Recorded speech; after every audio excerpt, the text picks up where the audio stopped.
This is 99% Invisible. I'm Roman Mars. To begin, there's someone our producer Sam Greenspan would like you to meet.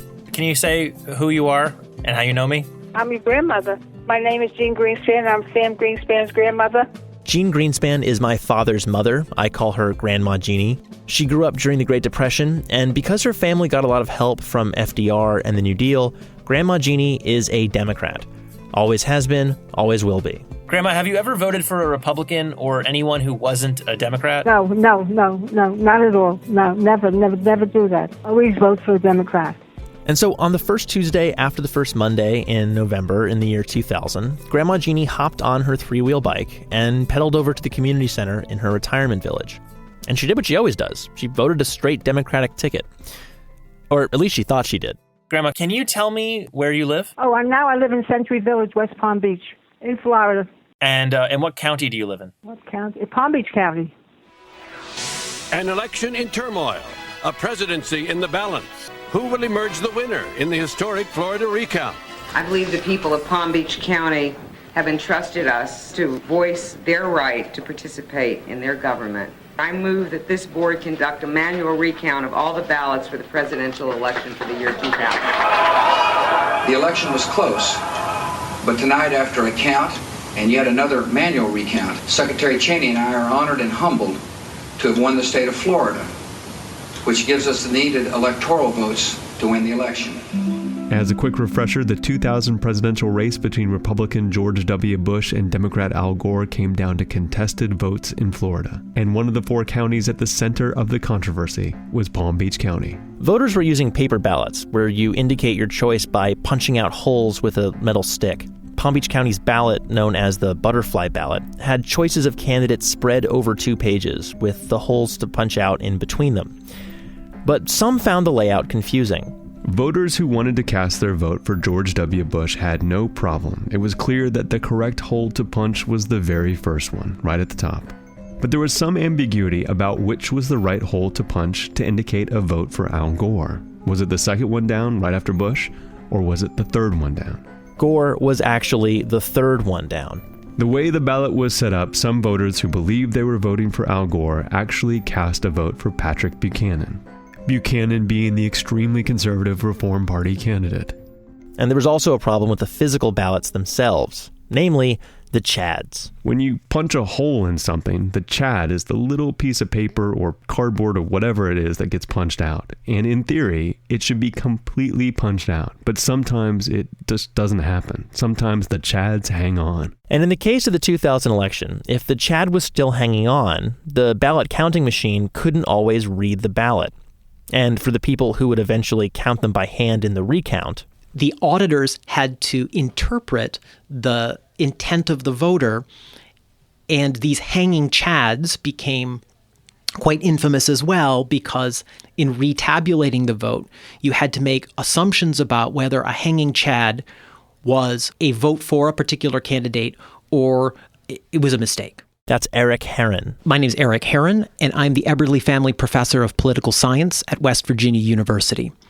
And I focus my research on elections, electoral systems. And so because of this faulty ballot in Palm Beach County, my Grandma Jeannie, a dyed-in-the-wool New Deal Democrat from the Jewish tenements of New York City, might have accidentally endorsed a third-party candidate who embraces all the things that she is against. And then when we were told, I was really embarrassed. We felt cheated. We felt guilty. I felt guilty that I voted for the wrong person. Her retirement community, Century Village, was actually called out by Salon.com and other news outlets as polling unusually high for Pat Buchanan. There's extensive research to show that the votes cast for Buchanan in Palm Beach County were extraordinarily high. They were anomalous in the region and in general. And the best explanation for the spike in support for Patrick Buchanan was the design of the ballot. Even Pat Buchanan himself admitted that his high numbers were probably due to an error. Now, the butterfly ballot was only one small piece of the debacle that was the 2000 election in Florida. A lot of absentee ballots were counted incorrectly, there was a manual recount that was started and then stopped, And later, it would come out that the state of Florida wrongfully denied the right to vote to at least 12,000 people, a disproportionate number of whom were people of color. All of this in an election where the margin of victory was fewer than 600 votes. There were a number of incidents in Florida in the 2000 elections that were politically charged and potentially motivated by partisan intent. But the design of the butterfly ballot is much more likely a case of malpractice than malice. It was a classic design fail. It's a poorly designed ballot. It is a ballot that does not take into account the way that a voter would look at the ballot and use the particular technology in place at the time, punch card technology, to cast their vote. The ballot is a designed object that is critically important for democracy, but in the United States, it's almost never designed by an actual design professional. And as such, our liberty is being infringed upon by the tyranny of bad design. One of the oldest recorded instances of a vote is from the ancient Greek play The Eumenides by Aeschylus. In the story, Orestes is on trial for the murder of his mother. 12 jurors line up and take turns placing a stone in one urn to signify guilty or in another urn to signify not guilty.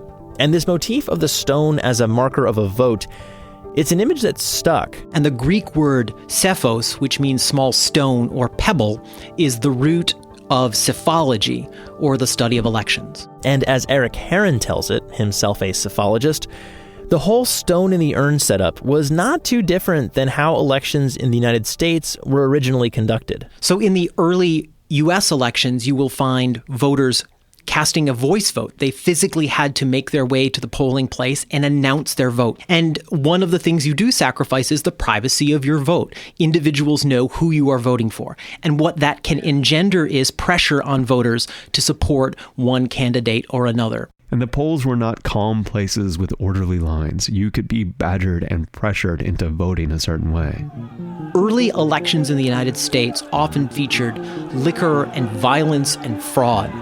Voters would have to push or shove or be physical to express their right to vote.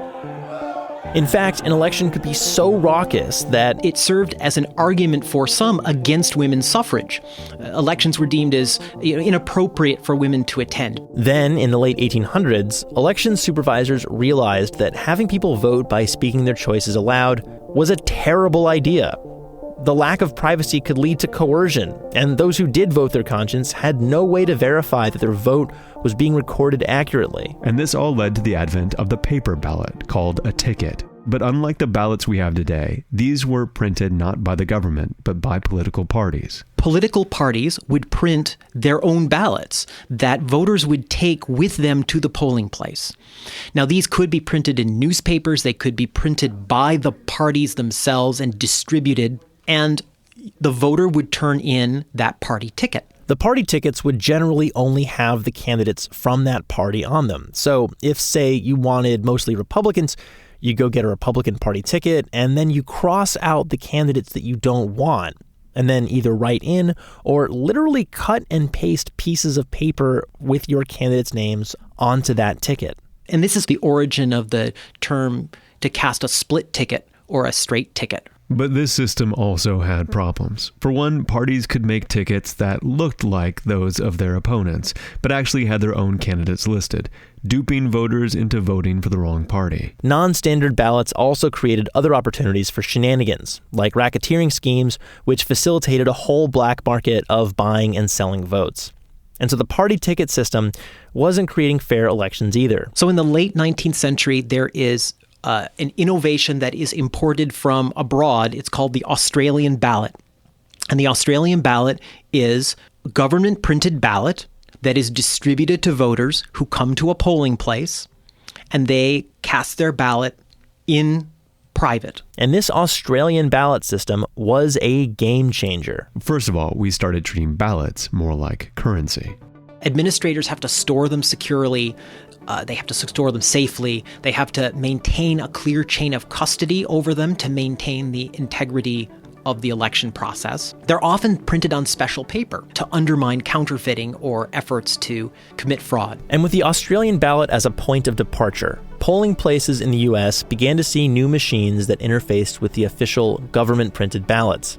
There were machines where you pull levers or use a metal rod to punch holes out of an optical scan ballot. Like we saw with the butterfly ballot in Palm Beach County, Florida in the 2000 election. Today, there is tremendous variation in how each county conducts its elections. If you move across a county line, your polling place could use an entirely different balloting system.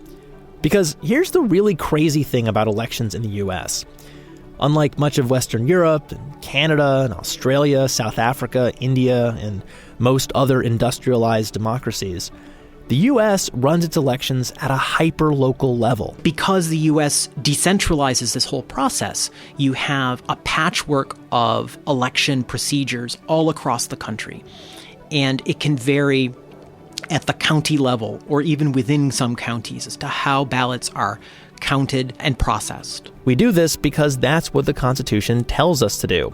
It says that states shall conduct elections, and the states generally delegate elections down to municipal governments. Partly because voters have so many things to vote for that each municipal government requires its own ballot. We vote for so many public officials. Everything from president to drain commissioner can be on a ballot.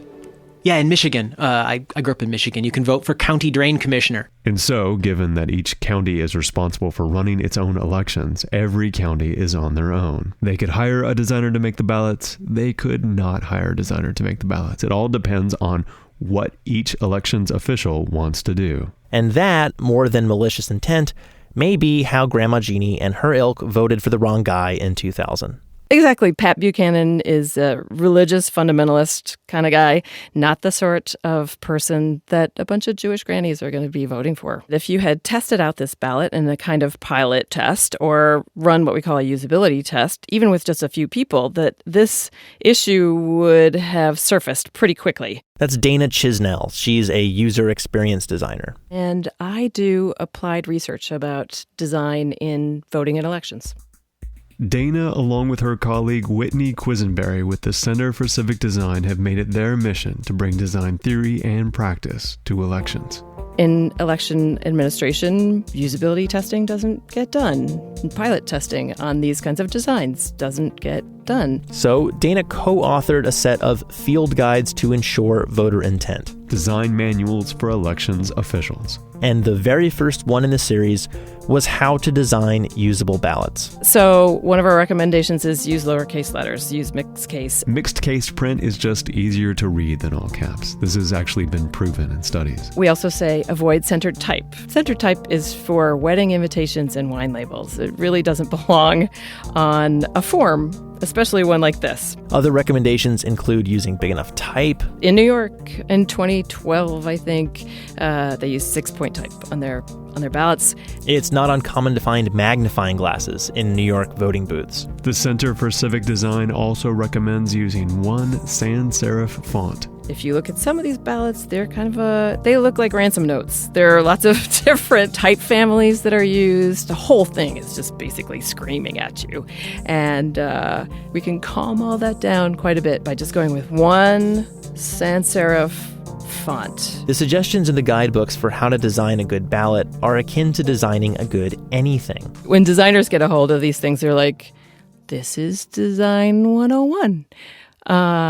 But election officials don't know this. And election officials, unlike normal clients, often have to uphold legislation requiring them to use bad design. If you go look at election code in practically every state, design of the ballot is legislated. What the typeface is, what size it should be, what the grid is. It's like bad design is legislated. Oh yeah, almost exclusively bad design. So not only do election officials have to apply better design principles to their ballot making, they also need to change laws. But one thing that might solve ballots for good is standardizing them. It's actually a project which Dana Chisnell and the Center for Civic Design are also working on. They've developed a prototype called the Anywhere Ballot. It's a touchscreen system where you can resize text, adjust contrast, navigate easily, and verify that you voted for who you meant to vote for, and it's open source, so any elections official can use it. Though Dana is quick to admit that it probably won't eliminate all forms of unfairness. Oh, well, something always goes wrong. I just hope that it will not be a major design disaster. The election officials' prayer is, may the margins be wide. May the margins be wide, and the odds ever in your favor.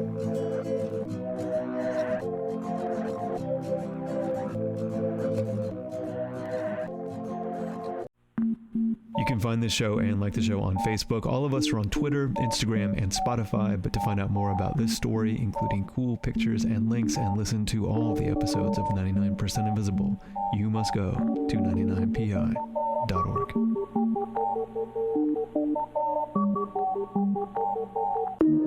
Radiotopia from PRX.